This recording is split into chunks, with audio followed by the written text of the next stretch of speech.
Hello everyone, എല്ലാവർക്കും എയ്സഡ് പെക്കൻഡ് പുതിയ വീഡിയോയിലേക്ക് സ്വാഗതം. ഞങ്ങൾക്ക് സുഖം വിശ്വസിക്കുന്നു. ഓക്കെ, അപ്പോൾ നമ്മൾ വന്നിരിക്കുന്നത് നമ്മുടെ കമ്പനി ബോർഡിലേക്കുള്ള കമ്പനി ബോർഡ് പല ബോർഡുകളിലേക്ക് കോർപ്പറേഷനിലേക്ക് മറ്റുമായിട്ട് നമ്മുടെ അടുത്തിടെ നോട്ടിഫിക്കേഷൻ വന്നിട്ടുണ്ടായിരുന്നു അല്ലേ. കമ്പനി ബോർഡ് അസിസ്റ്റന്റ് എന്ന് പറയുമ്പോൾ നോട്ടിഫിക്കേഷൻ വന്നിട്ടുണ്ടായിരുന്നു. അപ്പോൾ പ്രധാനപ്പെട്ട രണ്ട് നോട്ടിഫിക്കേഷൻ വന്നിട്ടുണ്ടായിരുന്നത്. ഓക്കെ, അപ്പോൾ കഴിഞ്ഞ വീഡിയോയിൽ അത് ഡിസ്കസ് ചെയ്തിട്ടുണ്ടായിരുന്നു. അപ്പോൾ അവൾ പറഞ്ഞിട്ടുണ്ടായിരുന്നു ഈ പല കമ്പനി ബോർഡിലേക്കുള്ള പറയുന്ന അയക്കണമെങ്കിൽ ഡിഗ്രി വേണം പറഞ്ഞിട്ടുണ്ടായിരുന്നു അല്ലേ. ഡിഗ്രിയാണ് വേണ്ടത്. ഡിഗ്രി പ്രധാനമായിട്ട് ബികോം ആണ് വേണ്ടത്. ബികോമിന് തത്തുല്യമായിട്ടുള്ള യോഗ്യത പ്രധാനമായിട്ട് കൊടുത്തിട്ടുണ്ടായിരുന്നു. അപ്പോൾ ഒരുപാട് പേർക്ക് സംശയമായിരുന്നു ഈ തത്തുല്യം എന്ന് പറയുമ്പോൾ ഏതൊക്കെ കോഴ്സ് നമുക്ക് എടുക്കാൻ പറ്റും, അതേപോലെ തന്നെ ഹയർ എഡ്യൂക്കേഷൻ ക്വാളിഫിക്കേഷൻ ആയിട്ട് കൊടുത്തിട്ടുള്ളത് എന്താണ്. ഓക്കെ, അതേപോലെ തന്നെ ഈ പറയുന്ന ഏജ് റിലാക്സേഷൻ, ഈ പറയുന്ന SC ST OBC കാറ്റഗറിക്കുള്ള ഏജ് റിലാക്സേഷൻ എങ്ങനെയായിരിക്കാം, അതേപോലെ സാലറി സ്കെയിലൊക്കെ പറയുന്ന ഏകദേശം ഒരു ബേസിക് എങ്ങനെയായിരിക്കാം എന്നുള്ള സംശയം എല്ലാവർക്കും ഉണ്ടായിരുന്നു. ഓക്കെ, അതേപോലെ തന്നെ ഇനി വരാൻ പോകുന്നത് പുതിയൊരു കമ്പനി ബോർഡൊക്കെ ഇനി വരാൻ പോലെ കമ്പനി ബോർഡ് അസിസ്റ്റന്റേക്കാണ് ഒരു കമ്പനി ബോർഡ് അസിസ്റ്റന്റ് എന്ന് പറഞ്ഞാൽ മൊത്തത്തിൽ അസ് എ ഹോളായിട്ട് നമുക്ക് എന്ത് ചെയ്യണം, ഇനി വിളിക്കാനുണ്ട്. അപ്പോൾ അതൊക്കെ ഇനി അങ്ങനെ എന്ന് വരും അല്ലേ. അതേപോലെ പ്രിലിംസും മെയിൻസും കാണുന്നുള്ള സംശയമൊക്കെ ഉണ്ടായിരുന്നു അല്ലേ. അപ്പോൾ നമ്മൾ അതെല്ലാം എന്ത് ചെയ്യുന്നത് ക്ലിയർ ചെയ്ത് തരുന്നതായിരിക്കും. ഓക്കെ, തുടങ്ങാം. ഓക്കെ, അപ്പം നമ്മുടെ ഈ പറയുന്ന കമ്പനി ബോർഡിലേക്ക് പ്രധാനമായിട്ടും വേണ്ട ഒരു നോട്ടിഫിക്കേഷൻ എന്ന് പറഞ്ഞാൽ ഈ പറയുന്ന 15/9/2025 ഗസറ്റഡ് ഡേറ്റിൽ ഓക്കെ, അത് നമ്മുടെ ഈ പറയുന്ന 363/2025 എന്ന് പറയുന്ന കാറ്റഗറി നമ്പറിലാണ് ചെയ്യുന്നത്. പ്രധാനമായിട്ടും ഈ പറയുന്ന ആദ്യത്തെ നോട്ടിഫിക്കേഷൻ വന്നിട്ടുണ്ടായിരുന്നത് എന്താണ് 363/2025 എന്ന് പറയുന്ന കാറ്റഗറി നമ്പറിൽ വന്നിട്ടുള്ള ഒരു നോട്ടിഫിക്കേഷൻ.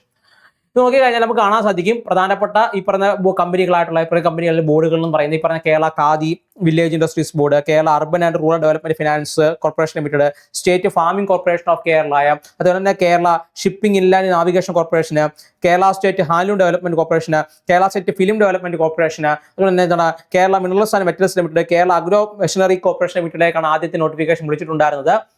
പോസ്റ്റ് നോക്കുകയാണെങ്കിൽ accountant, junior accountant, accounts assistant, accounts clerk, അതേപോലെ അസിസ്റ്റന്റ് മാനേജർ, അസിസ്റ്റന്റ് എന്താണ് ഗ്രേഡ് 2 എന്നീ പറഞ്ഞ തസ്തികയിലേക്കായിരുന്നു. പേ ഓഫ് സ്കെയില് പ്രധാനമായിട്ടും പല കമ്പനികളും മാറും എന്നുള്ള പറഞ്ഞത് നമ്മൾ അവസാനം അതിന്റെ കറക്റ്റായിട്ട് പറഞ്ഞു തരുന്നതായിരിക്കും. ഓക്കെ, അതിൽ വേക്കൻസിനകത്ത് ആന്റിസിപ്പേറ്റഡ് ആണ് കൊടുത്തിട്ടുണ്ടായിരുന്നത്. രണ്ടാമത്തെ നോട്ടിഫിക്കേഷൻ പറയുന്നത് 364/2025 എന്ന് പറഞ്ഞ കാറ്റഗറി നമ്മളെ അടിസ്ഥാനപ്പെടുത്തിയിട്ടുള്ള നോട്ടിഫിക്കേഷൻ ആയിരുന്നു. അതാണ് 364/2025 എന്ന് പറയുന്ന നോട്ടിഫിക്കേഷൻ അടിസ്ഥാനപ്പെടുത്തിയ നോട്ടിഫിക്കേഷൻ ആയിരുന്നു രണ്ടാമത്തെ നോട്ടിഫിക്കേഷൻ എന്ന് പറയുന്നത്. അതിന്റെ ഗസറ്റഡ് ഡേറ്റ് എന്ന് പറയുന്നത് ഈ ദിവസം തന്നെയായിരുന്നു 15/9/2025 ആയിരുന്നു അതിന്റെ ഗസറ്റഡ് ഡേറ്റ് എന്ന് പറയുന്നത്. ലാസ്റ്റ് ഡേറ്റ് എന്ന് പറയുന്നത് 15/10/2025 ആണ്. എന്താണ് 15/10/2025, അതായത് അടുത്ത മാസം 15-ാം തീയതി വരെ എന്ത് ചെയ്യുന്നുണ്ട്, നമ്മുടെ മുന്നിൽ സമയമുണ്ടെന്നുള്ളതാണ്. ഓക്കെ, ഫേം നോക്കുകയാണെങ്കിൽ ഏതെല്ലാം ഫേമിലേക്കാണ് വിളിച്ചിട്ടുണ്ടായിരുന്നത് ചോദിച്ചു കഴിഞ്ഞാൽ ഇത് വിളിച്ചിട്ടുള്ളത് Kerala state development corporation, Kerala state development corporation for SC ST, അതിലെ തന്നെ പറയുന്ന പോലെ forest industries Travancore limited, handloom development corporation of Kerala limited, Kerala state construction corporation limited എന്നീ പറയുന്ന ഫേമുകളിലാണ് പ്രധാനമായിട്ടും എന്ത് ചെയ്യുന്നത് ഇപ്പോൾ വിളിച്ചിട്ടുള്ളത്. പോസ്റ്റ് ഈ പറയുന്ന തൊട്ട് മുമ്പത്തിലെ സിമിലർ ആയിട്ടുള്ള പോസ്റ്റുകൾ തന്നെയാണ്. Assistant grade 2, accounts clerk, junior accountant, അതുപോലെ തന്നെ സ്റ്റോർ അക്കൗണ്ടന്റ്, ഗ്രേഡ് 2 എന്നീ തസ്തികയിലേക്കായിരുന്നു. ഓക്കെ, അതിനകത്ത് ഈ പറയുന്ന സ്കെയിൽ ഓഫ് പേ എന്ന് പറയുന്നത് ഈ പറയുന്ന എന്ത് ചെയ്യും ബോണസും മറ്റു കാര്യങ്ങളും എല്ലാം എന്ത് ചെയ്യും പറയുന്ന രീതിയിൽ ബോർഡുകൾ അടിസ്ഥാനപ്പെടുത്തിയിരിക്കുക എന്നുള്ളതായിരുന്നു വേക്കൻസി ആന്റിസിപ്പേറ്റഡ് പറഞ്ഞു കൊടുത്തിട്ടുണ്ടായിരുന്നത്. Method of appointment direct recruitment ആയിരുന്നു. രണ്ടിന്റെ ഏജ് ലിമിറ്റ് എന്ന് പറയുന്നത് 18 മുതൽ 36 വയസ്സ് വരെയായിരുന്നു അല്ലെ. 18 മുതൽ 36 വയസ്സാണ് ഏജ് ലിമിറ്റ് എന്ന് പറയുന്നത്. നമുക്ക് അതിനെക്കുറിച്ച് വിശദമായിട്ട് പറയാം. ഓക്കെ, 2/9/1989 മുതൽ 1/1/2007 ജനിച്ചവർക്കാണ് പ്രധാനമായിട്ടും അപ്ലൈ ചെയ്യാൻ സാധിച്ചിരുന്നത്. ഇനി വിശദമായിട്ട് നോക്കിക്കഴിഞ്ഞാൽ ഈ 18 മുതൽ 36 വയസ്സിൽ എന്ന് പറയുന്നത് ഈ പറയുന്ന പൊതുവെ ജനറൽ കാറ്റഗറിക്കാണ്. അതാണ് ഈ പറയുന്ന ജനറൽ കാറ്റഗറിക്കാണ് ചെയ്യുന്നത് പ്രധാനമായിട്ട് ഈ 18 മുതൽ 36 വയസ്സ് വരെ എന്ന് പറയുന്നത്. 18 മുതൽ 36 വയസ്സ് വരെ എന്ന് പറയുന്നത് ഈ പറയുന്ന OBC കാറ്റഗറി പെടുന്നവരാണെങ്കിൽ OBC കാറ്റഗറി ആണെങ്കിൽ അവർക്ക് ഈ പറയുന്ന 18 മുതൽ 39 വയസ്സ് വരെയാണ് എന്ത് ചെയ്യുന്നത് പ്രധാനമായിട്ടും വരുന്നത്. ഇതാണ് 18 മുതൽ 39 വയസ്സ് വരെയായിരിക്കും OBC കാറ്റഗറിക്ക് പ്രധാനമായിട്ട് കൊടുക്കുന്നത്. SC ST കാറ്റഗറി പെടുന്നവരാണെങ്കിൽ 41 വയസ്സ് വരെ, എന്താണ് ഈ പറഞ്ഞ 18 മുതൽ 41 വയസ്സുള്ള ഏജ് നമുക്ക് എന്ത് ചെയ്യാൻ പറ്റും, നമുക്ക് കണക്കൂട്ടാം. പ്രധാനമായിട്ട് പറയുന്നുണ്ട് അല്ലേ, പോസ്റ്റ് തന്നെ പറയുന്നുണ്ട് other backward communities and SC ST candidates are eligible for user age relaxation എന്ന് പറയുന്നുണ്ട്. ഓക്കെ, യൂഷ്വലായിട്ട് കൊടുക്കുന്ന ഏജ് റിലാക്സേഷൻ എന്ന് പറഞ്ഞാൽ SC OBCക്ക് 3 വർഷം, SC ST 5 വർഷം എന്ന് പറഞ്ഞ രീതിയിലാണ് ചെയ്യുന്നത് പ്രധാനമായിട്ടും കൊടുക്കുന്നത്.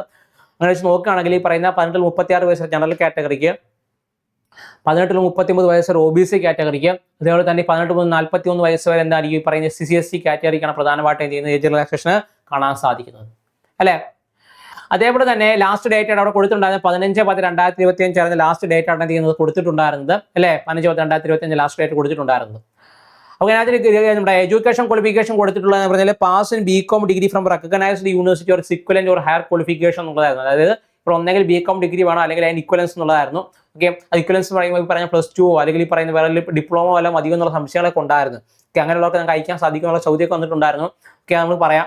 ഓക്കെ, 15/10/2025 ലാസ്റ്റ് ഡേറ്റ് നമ്മൾ പറഞ്ഞിട്ടുണ്ടായിരുന്നത്. www.kerala.psc.gov.in എന്ന് പറയുന്ന വെബ്സൈറ്റിൽ നിങ്ങൾക്ക് എന്ത് ചെയ്യാൻ പറ്റും, അപേക്ഷ അയക്കാനും സാധിക്കുന്നതാണ്. ഇനി ഇക്വലൻസ് ക്വാളിഫിക്കേഷൻ എന്താ നോക്കിക്കഴിഞ്ഞാൽ നിങ്ങൾക്ക് കാണാൻ സാധിക്കും. കേരള PSC പബ്ലിഷ് ചെയ്തിട്ടുണ്ടായിരുന്നു, ഇതിന്റെ കൂടെ തന്നെ പബ്ലിഷ് ചെയ്തിട്ടുണ്ടായിരുന്ന നോട്ടീസിൽ നോക്കുകയാണെങ്കിൽ ഇക്വലൻസ് ക്വാളിഫിക്കേഷൻ കൊടുത്തിട്ടുള്ളത് the following list of qualifications which are accepted as the equivalent to higher qualification in the previous selections of the post. The candidates possessing the qualification can apply with the post and apply the quick apply button. Such candidates need the note procedure in certificate to prove their equivalence claim. How the admission of these qualifications of the present selection examined afresh the commission in the light of the relevant government order of the court order in any if any accounts junior accountant, account assistant, accounts clerk, assistant manager, assistant grade 2 എന്നീ പറയുന്ന പ്രധാനമായിട്ടും government owned കമ്പനികൾ ബോർഡുകളിലേക്ക് അപേക്ഷിക്കുന്നതാണെങ്കിൽ qualification അകത്ത് കൊടുത്തിട്ടുള്ളത് recognised യൂണിവേഴ്സിറ്റിയിൽ നിന്ന് BCom ഉണ്ടായിരിക്കേണ്ടതാണെന്നുള്ളതാണ്. അല്ലെങ്കിൽ ഇക്വലൻസ് ആയിട്ട് പറയുന്നത് MCom എന്നുള്ളതാണ്. എന്താണ് MCom? വെറും MCom അല്ല, MCom ഫൈനാൻഷ്യൽ മാനേജ്മെന്റ്. എന്താണ് MCom ഫൈനാൻഷ്യൽ മാനേജ്മെന്റ് പഠിച്ചവർക്ക് എന്ത് ചെയ്യാൻ പറ്റും, ഇതിലേക്ക് അപ്ലൈ ചെയ്യാൻ സാധിക്കുന്നുള്ളതാണ്.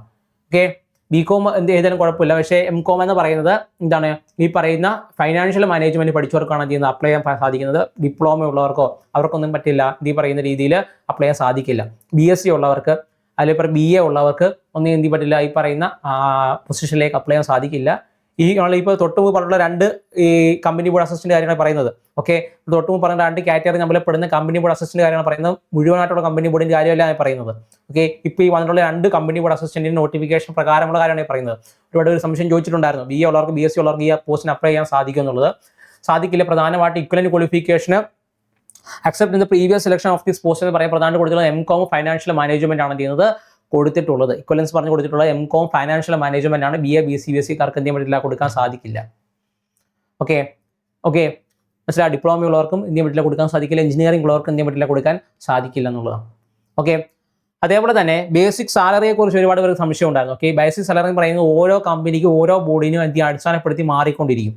ഓക്കെ, ഇപ്പൊ KSFE ആയിക്കോട്ടെ, അല്ലെങ്കിൽ ഈ പറഞ്ഞ KSEB ആയിക്കോട്ടെ, ഖാദി ആയിക്കോട്ടെ, അല്ലെങ്കിൽ ഈ പറയുന്ന KMML ആയിക്കോട്ടെ, ഓക്കെ, അല്ലെങ്കിൽ പറയുന്ന SC/ST വിഭാഗത്തിൽ പറയുന്ന അവർക്കുണ്ട് കോർപ്പറേഷനുകളായിക്കോട്ടെ, അല്ലെങ്കിൽ പറയുന്ന എന്താണ് ഈ പറയുന്ന ഫെർട്ടിലൈസേഴ്സ് ലിമിറ്റഡ് ബന്ധപ്പെട്ട കമ്പനികളായിക്കോട്ടെ, ഇതിനകത്തെല്ലാം വ്യത്യാസപ്പെട്ടുകൊണ്ടിരിക്കും.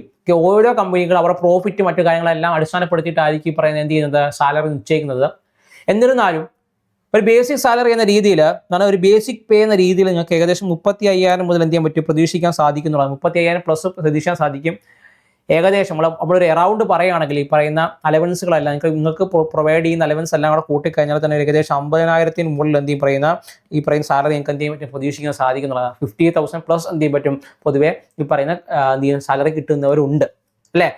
നിങ്ങൾക്ക് നിങ്ങളുടെ ചുറ്റുപാടുള്ളവരെ തന്നെ ഒന്ന് ചോദിച്ചു കഴിഞ്ഞാൽ, ഈ പറയുന്ന KSFE-ലായാലും KSEB-ലായാലും അല്ലെങ്കിൽ ഈ പറയുന്ന മറ്റു സ്ഥാപനങ്ങളൊക്കെ ചോദിച്ചു കഴിഞ്ഞാൽ നിങ്ങൾക്ക് ഏകദേശം 30,000 പ്ലസ് എന്ന് പറഞ്ഞാലും പറഞ്ഞ അലവൻസുകളും ബാക്കിയുള്ള കാര്യങ്ങളും പ്രോഫിറ്റും നമ്മുടെ പ്രോഫിറ്റും ആയിട്ടുള്ള സംവിധാനങ്ങൾ എല്ലാം നോക്കുകയാണെങ്കിൽ 50,000-50,000 എന്ത് ചെയ്യാൻ പറ്റും, നിങ്ങൾക്ക് സാലറി പ്രതീക്ഷിക്കാൻ സാധിക്കും എന്നുള്ളതാണ്. അങ്ങനെ സാലറി പ്രതീക്ഷിക്കാൻ വേണ്ടി സാധിക്കുന്നതാണ്.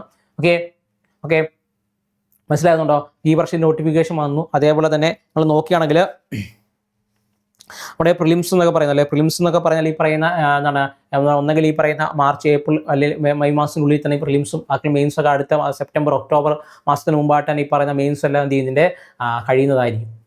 ഓക്കെ, അപ്പോൾ അടുത്തടുത്ത മാസങ്ങളായിട്ട് തന്നെ ഈ പറയുന്ന നോട്ടിഫിക്കേഷൻ വന്നായിരുന്നു. 3-4 മാസത്തിനുള്ളിൽ തന്നെ എന്ത് ചെയ്യും പറയുന്ന ഒരു സെപ്റ്റംബർ കഴിഞ്ഞാൽ ഇപ്പോൾ ഒക്ടോബർ നവംബർ അപ്പോൾ എന്നാൽ ഈ പറയുന്ന ഇപ്പം 3 മാസം അല്ലെങ്കിൽ 4 മാസത്തിൽ കൂടുതൽ പറയുന്ന എക്സാം നടക്കാൻ നിൽക്കില്ല, കാലയളവ് നിൽക്കില്ല. അതുകൊണ്ട് തന്നെ എനിക്കൊരു ഒരു 3 മാസത്തിനുള്ളിൽ തന്നെ ഈ പറയുന്ന എക്സാമിനേഷൻ ഒക്കെ നടത്തും. ഈ പറയുന്ന നോട്ടിഫിക്കേഷൻ വന്നിട്ട് ഒരു ലാസ്റ്റ് ഡേറ്റ് കഴിഞ്ഞാൽ, ഇപ്പോൾ ഒക്ടോബർ മാസം കഴിഞ്ഞ് കഴിഞ്ഞാൽ പറഞ്ഞ പിന്നെ ഒരു 3 മാസം അടുപ്പിച്ച് 4 മാസം അടുപ്പിച്ച് എനിക്ക് ഒരു സമയം കിട്ടും. 4 മാസം കഴിഞ്ഞ് കഴിഞ്ഞായിരിക്കും പ്രധാനമായിട്ട് ഈ പറയുന്ന പ്രിലിംസ് ഒക്കെ നടത്തുന്നത്. അതിനുശേഷം പിന്നെ ഒരു 3-4 മാസം കഴിഞ്ഞ ശേഷം മെയിൻസ് നടക്കുന്നത്. അതിനുശേഷമായിരിക്കും പറഞ്ഞ റാങ്ക് ലിസ്റ്റ് ഒക്കെ പ്രസിദ്ധീകരിക്കുന്നത്. ഓക്കെ, റാങ്ക് ലിസ്റ്റ് ഒക്കെ പ്രസിദ്ധീകരിക്കുന്നത്. അതേപോലെ തന്നെ ഈ പറഞ്ഞ മെയിൻ ആയിട്ട് വരുന്നില്ല കമ്പനി ബോർഡ് മൊത്തത്തിൽ വിളിക്കുന്ന ഒരു എക്സാമിനേഷൻ, കമ്പനി ബോർഡ് അസിസ്റ്റന്റ് എന്ന് പറഞ്ഞ് പ്രധാനമായിട്ട് ഡിഗ്രിക്കാർക്ക് മാത്രമായിട്ട് വിളിക്കുന്ന കമ്പനി ബോർഡ് അസിസ്റ്റന്റുകൾ നോക്കുകയാണെങ്കിൽ, ഓക്കെ, ഇതിൻ്റെ കാര്യം പറയുന്നത് മൊത്തത്തിൽ ഇനി വിളിക്കുന്നത്. ഓക്കെ, മൊത്തത്തിൽ വിളിക്കുന്ന ഒരു കമ്പനി ബോർഡ് നിങ്ങൾ നോക്കുകയാണെങ്കിൽ, ഇനി വരാൻ പോകുന്ന കമ്പനി ബോർഡ് അസിസ്റ്റന്റിൻ്റെയൊക്കെ എക്സാമിനേഷൻ നോക്കുകയാണെങ്കിൽ ഏകദേശം 14,000-ലധികം വേക്കൻസി നമുക്ക് എന്ത് പറ്റും എക്സ്പെക്ട് ചെയ്യാൻ സാധിക്കുന്നതാണ്. അതേപോലെ തന്നെ അതെന്ന് പറയുമ്പോൾ ഡിസംബർ മാസത്തോടു കൂടി എന്ത് ചെയ്യും പുതിയ നോട്ടിഫിക്കേഷൻ അതിൻ്റെ വരുന്നതായിരിക്കും. ഓക്കെ, അങ്ങനെ നോക്കുകയാണെങ്കിൽ അങ്ങനെ വെച്ച് നോക്കുകയാണെങ്കിൽ ഡിസംബർ മാസം അടുപ്പിച്ച് നോക്കുകയാണെങ്കിൽ പിന്നെ നമുക്ക് എന്ത് ചെയ്യാൻ പറ്റും ഈ പറയുന്ന ഏപ്രിൽ മെയ് മാസത്തിൽ തന്നെ എന്ത് ചെയ്യാൻ പറ്റും ഈ പറയുന്ന പ്രിലിംസും അതേപോലെ തന്നെ ഇപ്പോൾ സെപ്റ്റംബർ ഒക്ടോബർ മാസത്തിൽ തന്നെ എന്ത് പറ്റും ഈ പറയുന്ന മെയിൻസും അടുത്ത വർഷമാണ് ഈ പറയുന്നത് മെയിൻസും നമുക്ക് പ്രതീക്ഷിക്കാൻ സാധിക്കുന്നതാണ്. ഓക്കെ, അതിനുശേഷമായിരിക്കും ഈ പറയുന്നത് 2027 കൂടി പറയുന്ന എന്ത് ചെയ്യും റാങ്ക് ലിസ്റ്റ് പ്രസിദ്ധീകരിക്കും. അതിനുശേഷം ഈ പറഞ്ഞ 2030 കൂടി പറയുന്ന എന്ത് ചെയ്യും ഈ പറഞ്ഞ റാങ്ക് ലിസ്റ്റിന് കാലാവധി എന്ത് ചെയ്യും നമുക്ക് കാണാൻ സാധിക്കുന്നതാണ്. ഓക്കെ, ഇത്രയാണ് അതിൻ്റെ ഇപ്പം സാലറി ആയാലും അതിന് ഏജ് ലിമിറ്റ് ആയാലും അതേപോലെ തന്നെ നിങ്ങൾക്ക് DA എല്ലാം കൂട്ടിക്കഴിഞ്ഞാൽ തന്നെ ഏകദേശം 10-50,000-ലധികം നിങ്ങൾക്ക് പറഞ്ഞ സാലറി കിട്ടുന്നതായിരിക്കും. പക്ഷേ പെൻഷൻ എന്ത് ചെയ്യുന്നില്ല, നിങ്ങൾക്ക് പ്രൊവൈഡ് ചെയ്യുന്നില്ല. ഓക്കെ, പെൻഷൻ പൊതുവെ ഈ പറഞ്ഞ കമ്പനി ബോർഡുകളിൽ പ്രധാനമായിട്ട് ഈ പറഞ്ഞ പെൻഷൻ എന്ത് ചെയ്യുന്നില്ല, പ്രൊവൈഡ് ചെയ്യുന്നില്ല. ഓക്കെ ഓക്കെ ഓക്കെ അപ്പം ഈ പറയുന്ന കമ്പനി ബോർഡിലേക്ക് നിങ്ങൾക്ക് ജോയിൻ ചെയ്യാൻ താല്പര്യമുണ്ടെങ്കിൽ, അതായത് ഈ പറയുന്ന university assistant, company board assistant, excise inspector, sub inspector, SPCID, KAT examination തയ്യാറെടുക്കുന്നുണ്ട് നിങ്ങളെങ്കിൽ ASD ബാക്കാണ് നിങ്ങൾക്ക് വേണ്ടിയിട്ട് ഒറ്റ കോഴ്സിൽ 6 പരീക്ഷകൾ പാസ്സാക്കുന്ന പുതിയൊരു കോഴ്സ് നമ്മൾ ലോഞ്ച് ചെയ്തിട്ടുണ്ടായിരുന്നു. പ്രധാന പ്രത്യേകം നോക്കിക്കഴിഞ്ഞാൽ daily study plan, live plus record ക്ലാസ്സുകൾ, അതേപോലെ തന്നെ ഡെയിലി മോക്ക് ടെസ്റ്റുകൾ, സ്പെഷ്യൽ കണ്ടന്റ് സെക്ഷനുകൾ, സ്പെഷ്യൽ ഇപ്പോൾ ടോപ്പിക് സെക്ഷനുകൾ, മെന്റർഷിപ്പ് സപ്പോർട്ടുകൾ, സ്പെഷ്യൽ റിവിഷൻ സെക്ഷനുകൾ, മോട്ടിവേഷൻ സെക്ഷനുകൾ പ്രൊവൈഡ് ചെയ്യുന്ന ഒരു കംപ്ലീറ്റ് പാക്കേജ് നമ്മൾക്ക് വേണ്ടി പ്രൊവൈഡ് ചെയ്യുന്നത്. ഓക്കെ, അപ്പോൾ ഈ പറയുന്ന ഈ കോഴ്സിലേക്ക് ജോയിൻ ചെയ്യാൻ താല്പര്യമുണ്ടെങ്കിൽ ASD ബാക്കാണ് ആപ്പ് പ്ലേ സ്റ്റോർ ആപ്സിൽ അവൈലബിൾ ആണ്. അവിടെ നിന്ന് കയറിയ ശേഷം ആപ്പ് ഡൗൺലോഡ് ചെയ്തതിനു ശേഷം ഈ പറഞ്ഞ കോഴ്സ് പർച്ചേസ് ചെയ്യാവുന്നതാണ്. അതല്ലാതെ സംശയങ്ങളുണ്ടെങ്കിൽ ഞാനിപ്പോൾ നമ്മൾ കോൺടാക്ട് ചെയ്താൽ മതി. ഓക്കെ, 995467246 നമ്പറിൽ മുകളിൽ കാണുന്ന നമ്പർ ഉണ്ടല്ലോ, നമ്മൾ കോൺടാക്ട് ചെയ്ത് കഴിഞ്ഞാൽ സംശയം നമ്മൾ എന്ത് ചെയ്ത് തീർച്ചയായിട്ടും ഇത് ക്ലിയർ ചെയ്ത് തരുന്നതായിരിക്കും. ഓക്കെ, ക്ലിയർ ചെയ്ത് നമ്മൾ തരുന്നതായിരിക്കും. അതേപോലെ തന്നെ പുതിയ നോട്ടിഫിക്കേഷൻ പുതിയ അപ്ഡേഷൻ അറിയുന്നതിന് വേണ്ടിയിട്ട് ടെലിഗ്രാം ഗ്രൂപ്പിലെ ലിങ്ക് താഴെ കൊടുത്തിട്ടുണ്ട്. എന്ത് ചെയ്യാം, അവിടെ നിന്ന് കയറിയ ശേഷം ജോയിൻ ചെയ്യാവുന്നതാണ്. അതേപോലെ എന്തെങ്കിലും സജഷൻ എന്തെങ്കിലും റിക്വസ്റ്റോ ഡൗട്ട് എന്തെങ്കിലും ഉണ്ടെങ്കിൽ തൊട്ടുകാരെ ഗൂഗിൾ ഫോമിൽ ലിങ്ക് കൊടുത്തിട്ടുണ്ട്. എന്ത് ചെയ്യാൻ അവിടെ കയറിയ ശേഷം ലിങ്കിൽ കയറിയ ശേഷം നിങ്ങളുടെ ഡൗട്ട് മറ്റു കാര്യങ്ങൾ അവിടെ രേഖപ്പെടുത്താവുന്നതുമാണ്. ഓക്കെ, മനസ്സിലായോ? ഇപ്പോൾ പുതിയൊരു ഇവിടെ പറയുന്ന ഇതെന്ന് പറയാൻ 2 നോട്ടിഫിക്കേഷൻ പുതിയ വന്നിട്ടുള്ളൂ. ഇനിയും ചെയ്യും കമ്പനി ബോർഡിൻ്റെ പുതിയ നോട്ടിഫിക്കേഷൻ വരാനിരിക്കുകയാണ്. അപ്പോൾ നല്ല രീതിയിൽ പഠിച്ചു തുടങ്ങുക, നമ്മുടെ കൂടെ തന്നെ പഠിച്ച് സെറ്റായി തന്നെ എന്ത് ചെയ്യുക പോകാൻ ശ്രമിക്കുക. ഓക്കെ, അടുത്തൊരു വീഡിയോ ആയിട്ട് നമുക്ക് പിന്നെയും കാണാം. Thank you.